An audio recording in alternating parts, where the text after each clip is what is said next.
Bonjour et bienvenue dans cette vidéo où je vais vous expliquer comment réaliser une version boutonnée de la blouse Shaw. Donc la blouse Shaw, c'est un modèle que j'ai sorti il y a 2 ans. Dans la version initiale, enfin dans mes prototypes, j'avais envisagé d'en proposer une version boutonnée. Ça, vous voyez, c'est un de mes prototypes. Et au final, j'avais abandonné parce que c'est un modèle qui propose déjà beaucoup d'options de type d'encolure, de col, une version robe, une version blouse. Donc j'avais peur que ça fasse beaucoup d'informations. Et puis j'ai sorti la version Shaw enfant avec une version boutonnée à la demande de ma fille et à la demande générale parce que beaucoup me l'ont demandé. Je vous propose aujourd'hui un tutoriel pour en faire une version boutonnée pour les femmes. Donc cette vidéo vient en complément du tutoriel écrit qui accompagne désormais le patron que vous pouvez acheter en ligne.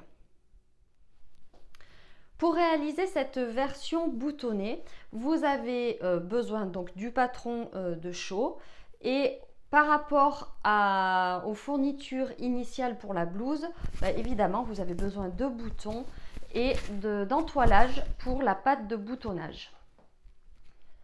Comme je vous l'explique rapidement dans le tutoriel écrit, il existe différents types de pattes de boutonnage. Si vous voulez en savoir plus, j'ai écrit un article que vous pouvez retrouver dans le blog et dont je vais vous mettre le lien dans le descriptif de la vidéo. Pour réaliser la patte de boutonnage de Shaw, j'ai fait simple, j'ai choisi la patte de boutonnage la plus facile à réaliser, accessible aux débutantes, c'est la patte de boutonnage simple à la française. Donc là, je vais vous expliquer comment modifier le buste de base de Shaw pour y rajouter les éléments nécessaires à la création de la patte de boutonnage. Et ensuite, je vous explique, je vais vous donner toutes les étapes pour pouvoir la coudre. Alors cette vidéo, elle vient en complément de la vidéo d'aide au montage de Shaw. Je ne vous détaille pas toutes les étapes du montage de la blouse, uniquement celles qui sont relatives à la formation de la patte de boutonnage. Donc je pense que j'ai assez parlé. Je vous propose maintenant de passer à la pratique et je vous souhaite bonne couture.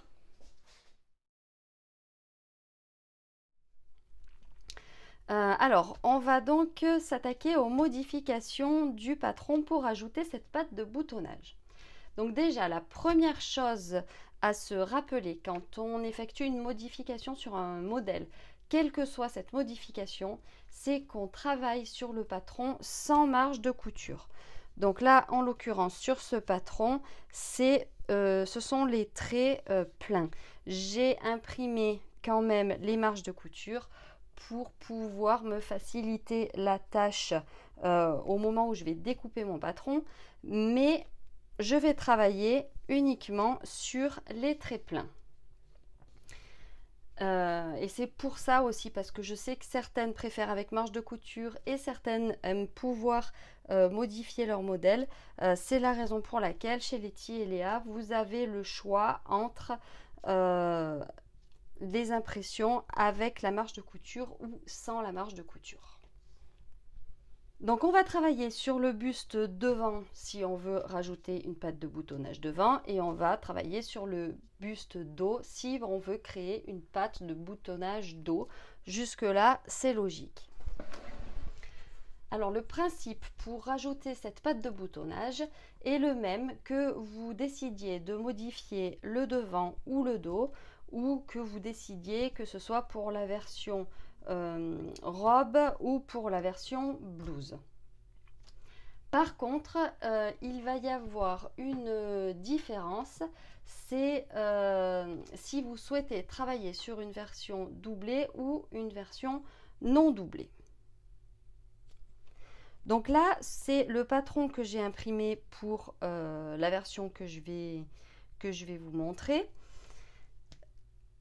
J'ai décidé de faire une robe boutonnée devant.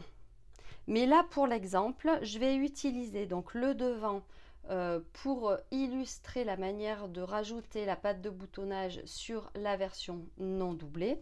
Et je vais utiliser le dos pour illustrer ce qu'il y aurait à modifier pour une version doublée.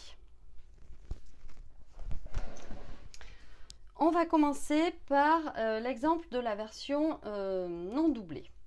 Donc sur un modèle où on rajoute une patte de boutonnage simple à la française, donc sur un modèle non doublé, on va commencer par rajouter la croisure. Donc il va falloir rajouter la croisure.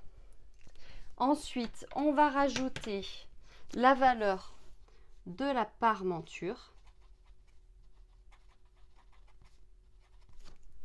Et ensuite, on va rajouter la marge de couture, la valeur de couture.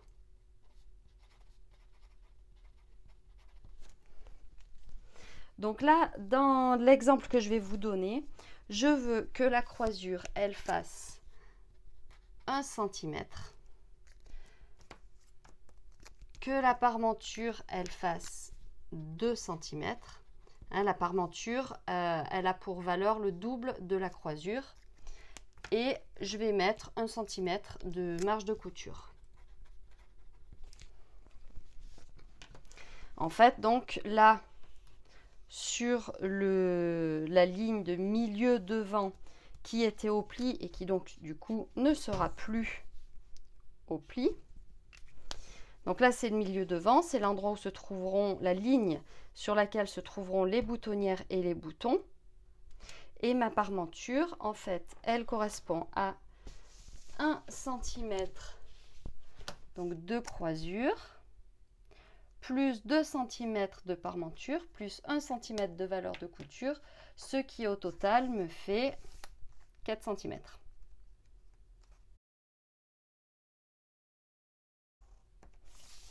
Et donc, je rajoute une bande de 4 cm sur toute la longueur milieu devant. Donc, une fois qu'on a rajouté cette bande de 4 cm, ou de la valeur que vous voulez, hein, parce que vous pouvez très bien décider de faire une croisure de 1,5 cm. Donc ça vous fera une patte de boutonnage de 3 cm et donc une parmenture de 3 cm. Cela dit, là je ne vous le conseille pas parce que le cran de montage du col est situé à 1 cm du milieu devant. Donc pour éviter des problèmes de superposition, je ne vous conseille pas d'avoir une patte de boutonnage qui soit plus large que 2 cm. Voilà, faut pas dépasser 1 cm de ce côté, donc 2 cm de patte de boutonnage au total. Donc maintenant, une fois qu'on a dessiné cette patte de boutonnage, il va falloir gérer là le haut au niveau de l'encolure.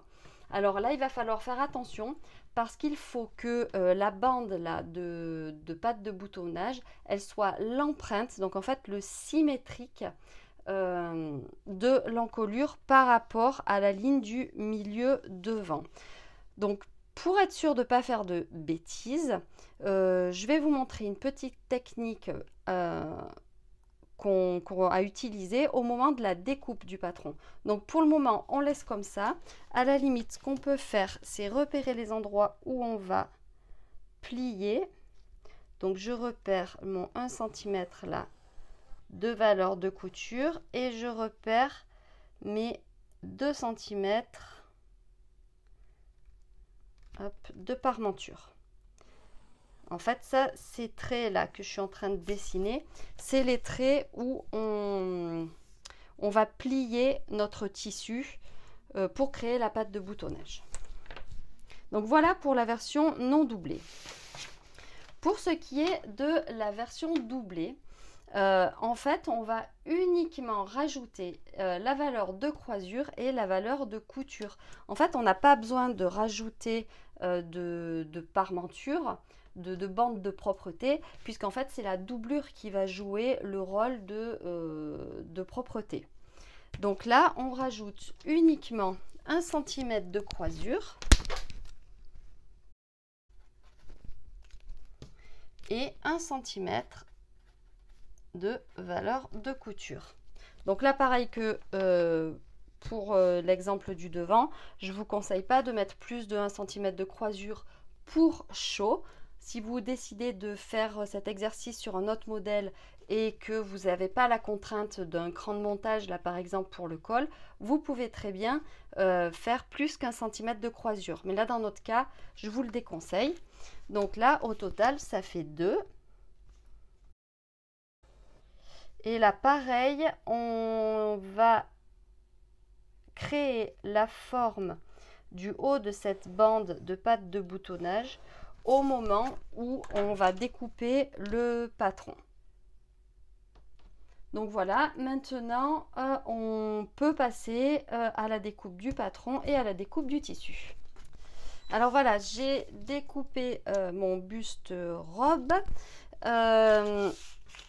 en laissant, vous voyez, j'ai laissé du papier au niveau de l'encolure. J'ai commencé à plier, donc on plie une première fois au niveau de la valeur de couture et l'autre repli, c'est au trait entre croisure et parmenture. Donc là, vous voyez comment est faite ma patte de boutonnage. Et là, pour être sûr d'avoir la bonne forme au niveau de l'encolure, et bien tout simplement, je vais replier et découper une fois que j'ai replié. Voilà. Et donc là, quand on déplie, donc vous voyez, ça fait pas un trait, on n'a pas découpé droit, hein. On a des petites vagues qui correspondent en fait à l'empreinte de l'encolure. Alors on va passer maintenant à la découpe du tissu. Donc les instructions de coupe sont les mêmes que celles données dans le guide de montage. La seule différence, c'est que du coup, la pièce que vous avez modifiée, celle à laquelle on a rajouté la patte de boutonnage, elle ne va pas être découpée au pli, mais elle va être découpée 2 fois. Donc si c'est la version non doublée, donc c'est 2 fois dans le tissu, et pour la version doublée, c'est 2 fois dans le tissu, 2 fois dans la doublure.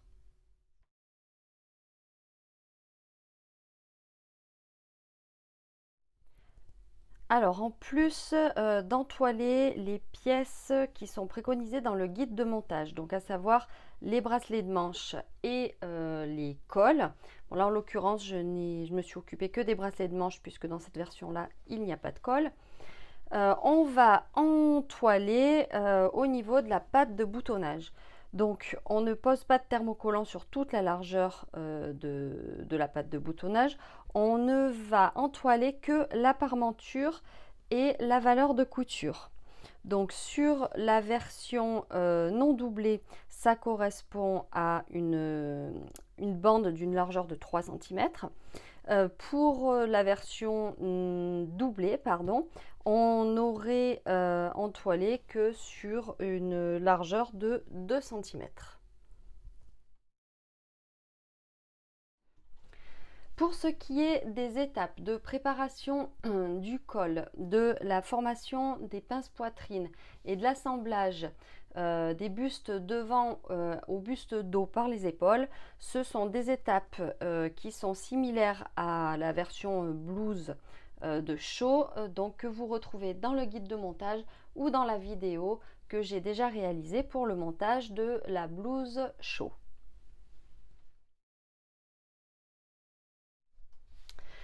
Donc une fois que vos pinces poitrines sont réalisées et que vous avez assemblé vos bustes par les épaules, il va falloir venir positionner et fixer le col si vous avez choisi une version avec col. Donc l'assemblage se fait de manière similaire pour la version boutonnée et pour la version blouse. Donc on va venir se fier en fait au cran de montage du col. Donc là on ne le voit pas très bien avec le dessin fleuri, le tissu fleuri pardon. Donc j'ai mis des petites épingles. Mais bon, je vais carrément vous montrer là sur le patron. Donc il est là. Donc ça c'est pour le col B. Vous avez exactement la même chose pour l'encolure A.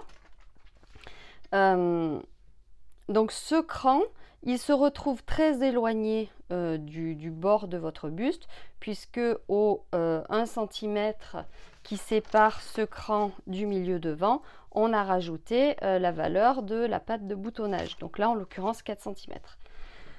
Donc vous venez positionner le col sur le buste en faisant correspondre l'écran d'épaule, le cran milieu dos et l'écran de devant. Vous venez épingler, vous prépiquez votre col au bord et ensuite on va passer à la préparation de la patte de boutonnage.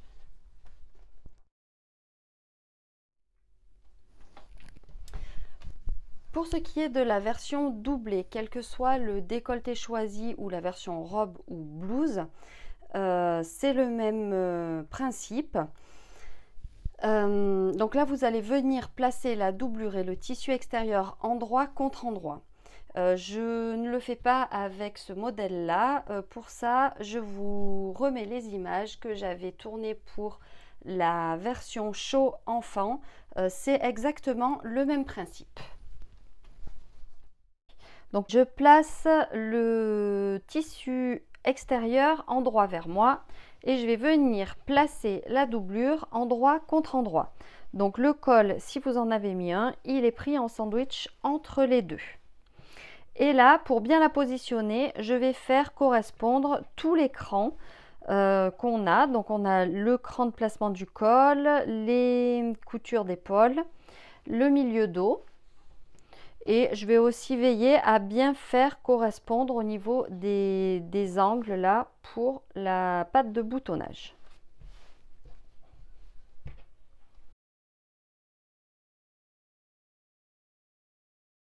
Une fois que tout est bien épinglé, je vais venir piquer au point droit au niveau des milieux devant et de l'encolure. Donc je pars d'un bas de buste. Je pique tout le long. Là, je fais bien attention à cet endroit-là à être précis. Donc là, par exemple, je peux me servir du réglé pour repérer l'endroit où notre couture va se croiser.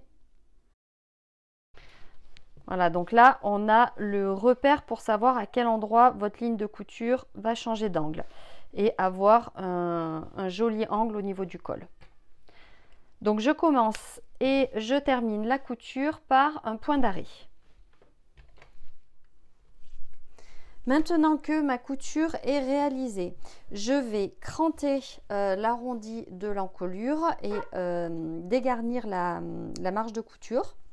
Je vais aussi dégarnir l'angle là avant de retourner l'ouvrage.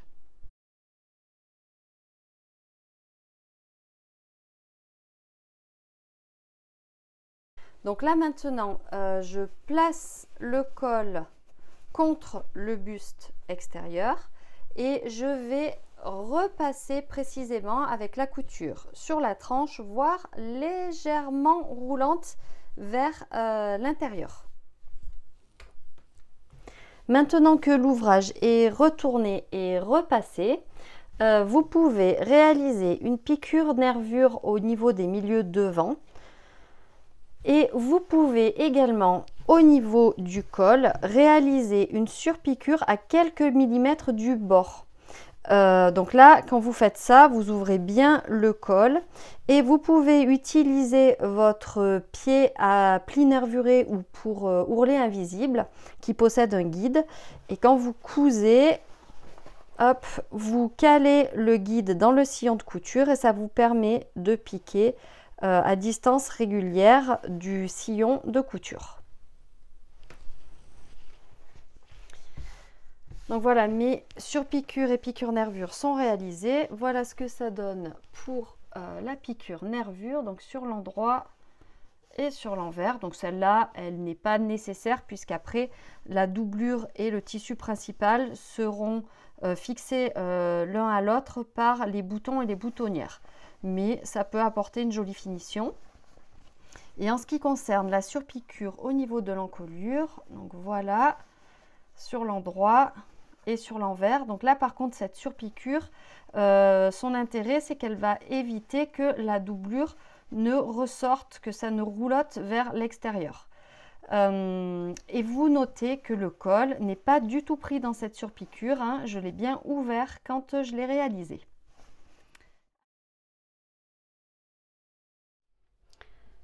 Avant de venir créer la patte de boutonnage pour la version non doublée, on va venir poser un biais sur toute l'encolure. La première chose qu'on va faire, c'est on va venir créer un repère qui va nous aider à placer le départ de notre biais. Donc où est-ce qu'on place ce repère? Pour vous expliquer, on va passer de ce côté.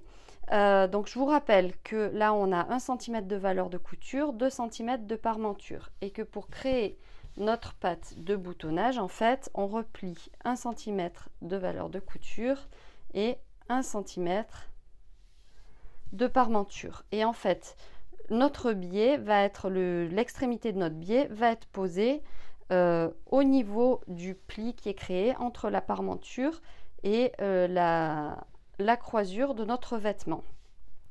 Donc là c'est à 3 cm puisqu'on a 1 cm de valeur de couture et 2 cm de parmenture. Ça je vous laisse adapter si vous avez décidé de prendre d'autres valeurs pour la valeur de couture et la parmenture, je vous laisse voir. Donc nous en l'occurrence donc c'est 3 cm et on va créer un cran qui fait 1 cm de profondeur à cet endroit-là. Et alors le 1 cm, il est super important parce qu'en fait, il correspond à la largeur de la valeur de couture qu'il y a au niveau de l'encolure. Donc voilà, je vérifie bien que j'ai 1 cm.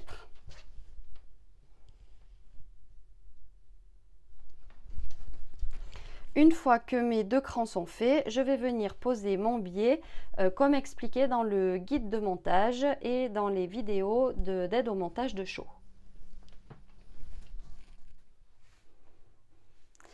Donc je prends mon biais, donc toujours avec un côté plus court que l'autre de 1 ou 2 mm. On va venir donc ouvrir le biais et on va venir positionner le biais endroit contre endroit en posant le bord du biais, celui qui est plus court, contre le bord du tissu. Donc le repère de départ, ça va être donc ce cran. Donc je mets une petite épingle pour le point de départ. Je pars du côté gauche pour être dans le bon sens, positionné correctement par rapport à ma machine à coudre. Une fois que j'ai positionné mon biais au départ, je vais venir faire le tour de l'encolure et arrêter le biais au niveau du cran de montage de 1 cm sur le côté droit. Je pique à 9 mm du bord dans le sillon du pli du biais. Je ne déforme pas l'encolure, c'est le biais que je vais venir positionner petit à petit. Au moment où vous arrivez à la piqûre nervure, la deuxième piqûre de fixation du biais, faites bien attention d'ouvrir le col et de bien l'écarter. Le col ne doit pas être pris dans la deuxième couture de fixation du biais. Voilà, j'ai posé mon biais d'encolure sur ma version femme de show non doublée et sans col. On va maintenant venir former la patte de boutonnage en elle-même. Et lors de sa formation, on va venir englober chaque extrémité du biais. Donc là, le principe est le même, quel que soit le décolleté et la longueur du buste choisi. Donc sur chaque milieu devant, on va venir préformer les plis de la patte de boutonnage. Donc on va venir plier une première fois à 1 cm, donc c'est la valeur de couture, et ensuite une seconde fois à 2 cm pour créer le pli de la parmenture. Donc là, si vous voulez être régulier, je vous conseille d'utiliser un réglé pour que ce soit bien régulier et bien joli, avoir de jolies finitions. Une fois qu'on les a préformés, qu'on a préformé les deux pattes de boutonnage, donc mettez un petit coup de fer à repasser pour bien marquer les plis. On va venir déplier la parmenture et on va venir les replier à l'envers.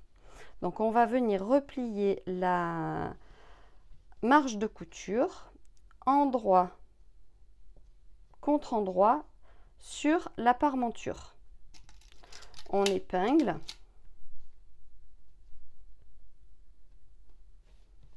Voilà. Et on va venir réaliser une piqûre dans le prolongement de la ligne d'encolure là, à 1 cm du bord. Donc voilà, j'ai réalisé ma couture. Je ne sais pas si vous voyez bien. J'ai mis un petit coup de craie rouge à l'endroit où on doit piquer. Donc là, c'est vraiment l'idée, c'est d'assembler la valeur de couture et la parmenture l'une à l'autre, endroit contre endroit. Et là maintenant, ce qu'on va faire, on va dégarnir l'angle. Hop. Et je retourne.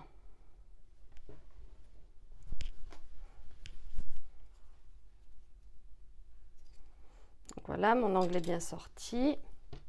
Je rabats bien la marge de couture. Je recrée les plis de ma patte de boutonnage et je replie, hop là, contre mon buste et je me retrouve avec la patte de boutonnage, la parmenture de la patte de boutonnage envers contre envers du buste. Et là, j'épingle pour pouvoir la fixer.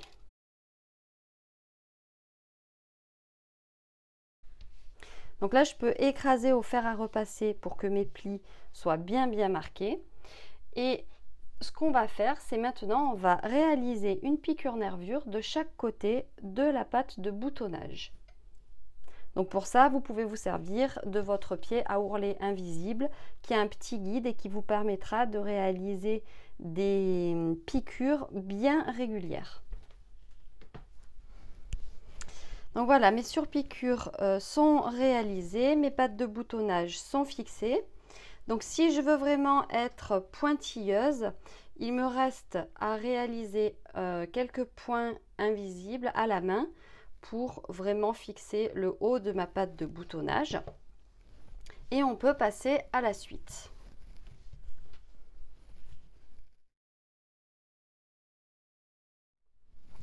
Donc la suite, ça va être de fermer le buste de Chaux par les côtés. Donc pour ça, je vous renvoie au guide de montage ou aux vidéos de montage de Chaux pour les versions non boutonnées. Une seule chose, c'est que, alors ça vous pouvez le faire avant ou après avoir fermé les côtés, mais dans le cas de la robe boutonnée, que ce soit pour le dos ou pour le devant, hein, peu importe, hop, on va venir superposer la patte de boutonnage droite, donc droite portée, donc en l'occurrence c'est celle-ci. On va venir la superposer sur la patte de boutonnage gauche. Et donc on fait superposer là sur 2 cm, hein, la valeur de la patte de boutonnage. Si votre patte de boutonnage fait 3 cm, vous superposez sur 3 cm. Hein. Et on va venir pré-piquer à 7 mm du bord pour solidariser les deux côtés du buste.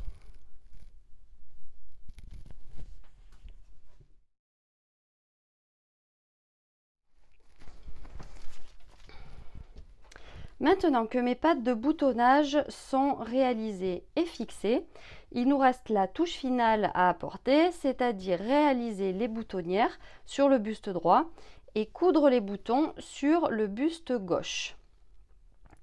Donc cette étape, vous pouvez au choix choisir de la réaliser avant de poursuivre le montage de votre vêtement. Soit vous choisissez de poser, de monter, de poser les manches et les jupes si vous avez décidé de faire une robe, et vous posez vos boutons et vos boutonnières tout à la fin en mode touche finale de votre processus de couture. Donc là, c'est au choix. Moi, je vais vous expliquer maintenant comment je procède. Donc, vu que sur le patron, il n'y a aucun repère pour placer les boutons et les boutonnières, donc moi, ce que je fais, c'est que je commence par repérer, par fixer donc l'emplacement de mon premier bouton. Donc, les boutons vont forcément se retrouver à 1 cm du bord, puisqu'on a une patte de boutonnage qui fait 2 cm. Et au niveau de la hauteur, moi généralement je positionne le bouton à 1 cm du bord. Donc là on a l'emplacement de notre premier bouton que je trace avec ce crayon qui n'est pas très précis, c'est pas l'idéal.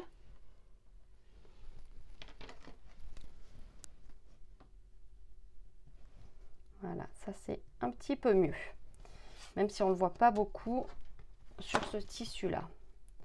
Donc je vérifie là. Et une fois que j'ai placé mon premier bouton, je vais utiliser cette règle de couture. Hop. Donc là, je pense que sur un buste robe, 4 boutons suffisent. Donc, je marque l'emplacement.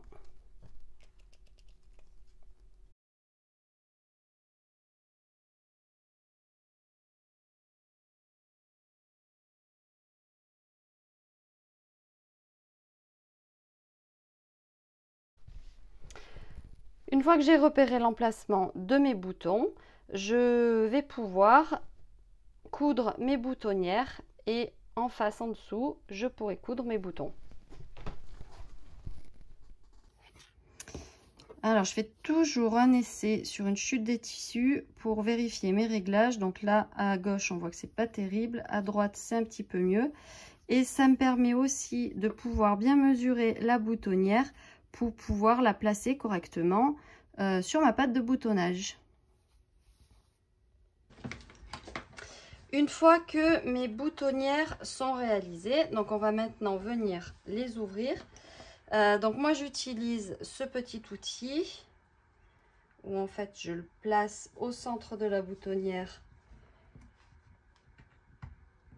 et on appuie. Donc là il faut faire attention que dessous on n'ait pas un bout de tissu et il faut bien avoir un tapis de découpe dessous.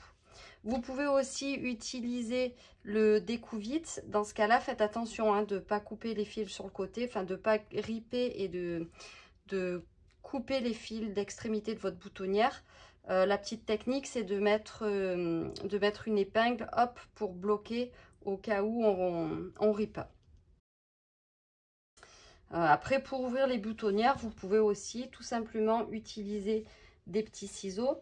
Quelle que soit la technique que vous utilisez, faites très attention à ne pas découper le fil de votre boutonnière. Voilà, une fois que ça c'est fait, moi je mets quelques gouttes de colle anti-effilochage, comme ça, ça fixe les fils qui pourraient dépasser de la boutonnière.